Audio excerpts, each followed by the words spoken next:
دل میں سب سے زیادہ کنجوسی کس کی ہوتی ہے؟ مال کی ہوتی ہے، کہ جو بھی مال اس کے پاس ہوتا ہے تو وہ اس مال آنے کے بعد وہ یہ سمجھ بیٹھتا ہے، اپنے آپ کو یہ دھوکہ دیتا ہے یا دھوکے میں مبتلا ہو جاتا ہے، فریب میں مبتلا ہو جاتا ہے، کیا کہ یہ جو بھی مال ہے، جو بھی مال و دولت ہے، جو بھی میرے پاس مال کے ذخائر ہیں، جو بھی فیکٹریاں ہیں، جو بھی گھر ہیں، جو بھی اور دنیاوی معاملات ہیں، یہ تمام کی تمام چیزیں میری اپنی ذاتی محنت کا نتیجہ ہے، یعنی کہ یہ میری ہے۔ لیکن اس کے برعکس یہ تمام چیزیں اسے کس نے عطا کی ہیں؟ یہ اللہ تبارک و تعالی نے دی ہیں، چاہے وہ مال کی صورت میں ہو، چاہے گھر بار کی صورت میں ہو، چاہے کاروبار کی صورت میں ہو، چاہے جاگیروں کی صورت میں ہو، چاہے کسی منصب کی صورت میں ہو، کسی عہدے کی صورت میں ہو، اقتدار کی صورت میں ہو، اور یہاں تک کہ چاہے وہ مال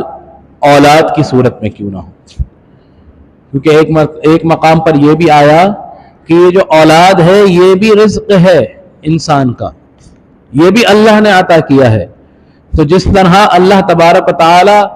مال دیتا ہے، اسی طرح اللہ تبارک و تعالی اولاد بھی دیتا ہے۔ بھائی آپ اللہ تبارک و تعالی سے مال کس سے مانگتے ہیں؟ دعا کرتے ہیں کہ اللہ تبارک و تعالی ہمیں رزق حلال میں وسعت عطا فرما،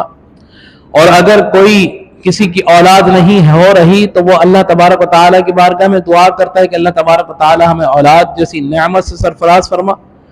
یہ اللہ تبارک و تعالی ہی کی عطا ہے، چاہے وہ مال کی دنیاوی صورت میں ہو یا ہے وہ اولاد کی صورت میں ہو۔ تو اب ان لوگوں کا یہاں پر اللہ تبارک و تعالی ذکر فرما رہا ہے کہ جو خود بھی کنجوسی کرتے ہیں، جو اللہ نے انہیں عطا کیا ہے وہ یہ سمجھ بیٹھتے ہیں کہ یہ سب ہمارا ہے،